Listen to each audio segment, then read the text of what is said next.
Vamos a desarrollar problemas propuestos de tablas de frecuencias de la segunda unidad de la asignatura de estadística. En la pregunta número 11 me dan la tabla de frecuencias de ancho constante o igual amplitud y me piden que determine el porcentaje de elementos menores a 17. Como podemos observar ahí, tanto en los intervalos como en las frecuencias, aparecen expresados en variables literales. Y la idea es que mediante operaciones matemáticas podamos encontrar el valor de cada una de estas variables. Entonces, vamos a ver cómo hallamos los valores de cada una de ellas. Pero antes de ello, vamos a enumerar cuántos intervalos tiene esta tabla. Y observamos que dicha tabla consta de 5 intervalos.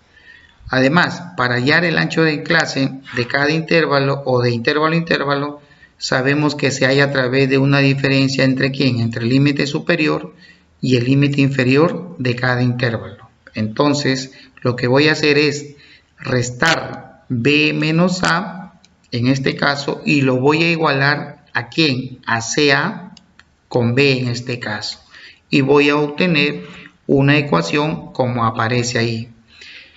Una vez que aparece la ecuación, voy a desarrollar esa ecuación y me va a quedar el valor de B en función de C y A en este caso. Lo mismo deberé hacer con el intervalo 3 y el intervalo 4. Restar CB con CA e igualarlo ¿a quién? A AA con CB en este caso. Y voy a obtener una segunda ecuación como aparece ahí en este caso. Que al desarrollar esta ecuación, ¿sí? Voy a obtener que la variable B o el valor de B está en función de ¿quién? De A y C.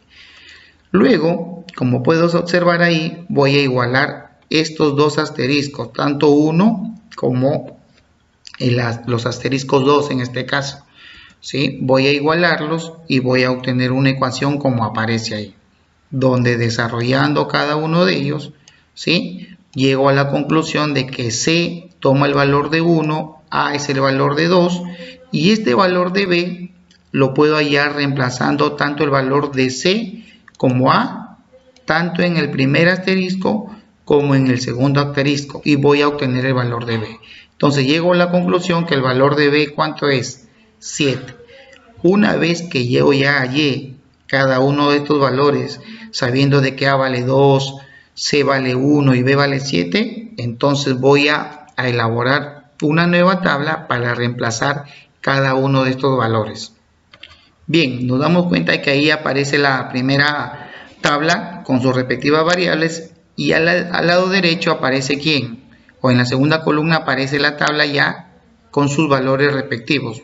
En el primer intervalo teníamos que era el límite inferior era A, ¿sí? Y el límite superior era B. Entonces, ¿pero cuánto era el valor de A? 2. ¿Y cuánto era el valor de B? 7. Entonces, 2 a 7. ¿Y cuánto ya nos imaginamos ahí que es el ancho de clase?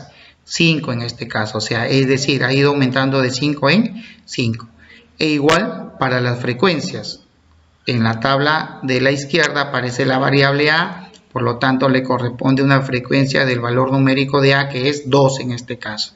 Y así, cada uno de ellos hemos ido reemplazando y obtenemos sus valores numéricos de cada intervalo. Donde lo que me piden era determinar el porcentaje de elementos menores a 17. Entonces, ¿dónde están los valores menores a 17?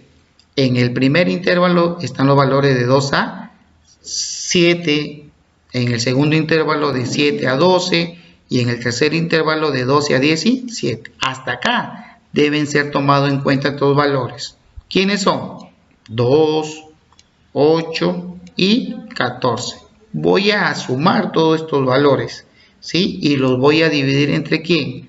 Entre 40, para luego multiplicarlo por 100, porque me están preguntando por el porcentaje. Es decir, va a aparecer de la siguiente manera. Ahí aparece que el porcentaje es la suma de ¿quién? De 2 más 8 más 14, ¿sí? Y lo vamos a dividir entre 40 y luego ese resultado multiplicamos por 100. Que luego de hacer un cálculo numérico vamos a obtener que el porcentaje, en este caso menores a 17, es igual a ¿cuánto? Al 60%.